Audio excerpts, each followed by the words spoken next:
Hvernig 3 stig, gulltryggja þriðja sæti, bara gott dagsverk? Já, algjörlega. Ég er alveg sáttur við þennan leik og mér finnst ég að vinna þetta nefnilega stærra. Þetta er ekki smá svona stress í okkur í lokin, náðum ekki að halda boltanum við og spila langa boltanum en við þurftum náttúrulega líka bara að drepa leikinn í lokin og mér finnst ég gera það ágætlega.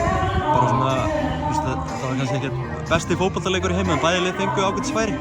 Já, við fáum náttúrulega svo sem besti færin þetta mannst með fyrri hálfleik 1 og svo dög fyrir seinni hálfleik sem við varum að klára og drepa leikinn algjörlega þá en það virðist vera erfitt fyrir Ísland að vinna Úkraínu með meira heldur en einu marki. Bara greiðlega sætt á að klára þetta og tryggja þriðja sæti?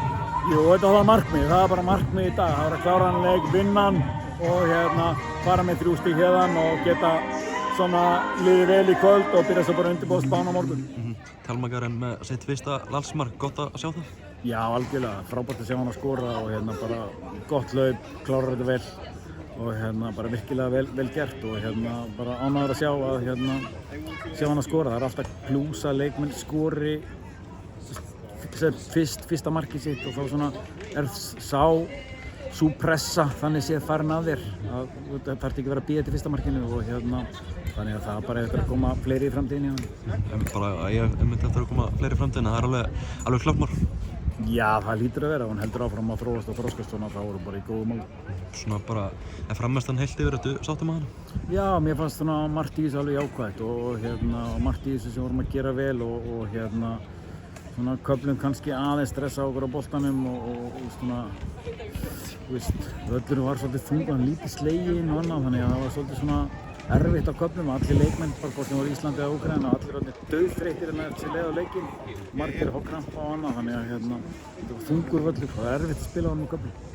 Hildur var að tala um það að dómarinn hefði kannski verið að reka alltaf mikið á eftir leikmönnum og svona kannski ekki verið að framfylgja nýju reglum alveg rétt, ertu sammála því? Já, algjörlega, þetta var svona bókstafstrúa leikur og hún var að reka eftir hluti sem hún á ekkert að vera að reka á eftir og bara að byrja að telja strax og þetta var bara eðlileg framkvæmd á hlutunum. Við vorum aldrei að tefja í leiknum, þær voru ekki að tefja í leiknum. Hún var alltaf að reka á eftir eins og þá eftir að taka öll föst leikættir innan 8 sekúndan sem náttúrulega bara kjaftaði og þetta var bara að vera eðlileg þróun á leiknum og þetta var eðlileg spilamennska. Ef þú ert að tefja, þá byrjar að telja á 5 sekúndunum en að öðru leyti, þetta var svona, við vorum alveg búin að ræða það kemur mann ekkert óvart, það er svolítið svona bókstafstrúar einhvern veginn og lesa ekki leikinn rétt, þannig að hraðinn í öllu sem var að gerast var bara óeðlilegur.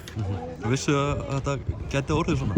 Við byggumst alveg við, ég sagði við þér í gær að ég býst við að dómarinn verði svolítið bókstafstrúar, þannig að við verðum bara að vera svellköld í kollinum og tilbúnir að takast á við það og fyrsti leikur, það er ekkert óeðlilegt við það, það er einhver eftirlitsmaður að fylgjast með og það eru hrædda við eitthvað og eru kannski ekki út að dæma fyrsta leiki með nokkrum nýjum reglum og þá svona verður það kannski svolítið ofnotkun á þau og ég finnst það algjörlega að vera þannig í dag.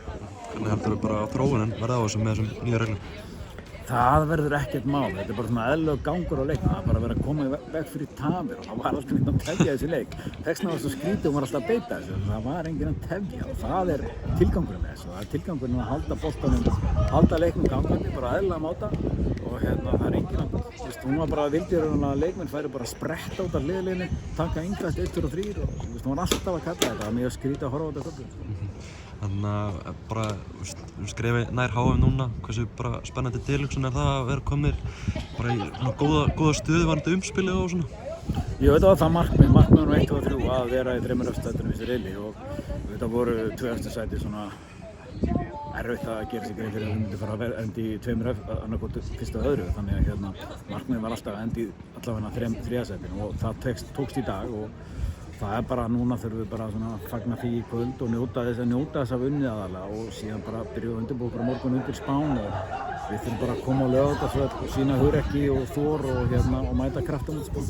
Þetta er 10 árum frá Íslandi í dag alla leið til Mílek í Póllandi, það létu alveg heyra ágætlega í sér? Já, það var bara fínt að heyra og gaman að sjá íslenska treyjur og fána og allt svoleiðis, það var bara flott stemning. Takk kærlega, þetta er Steinar.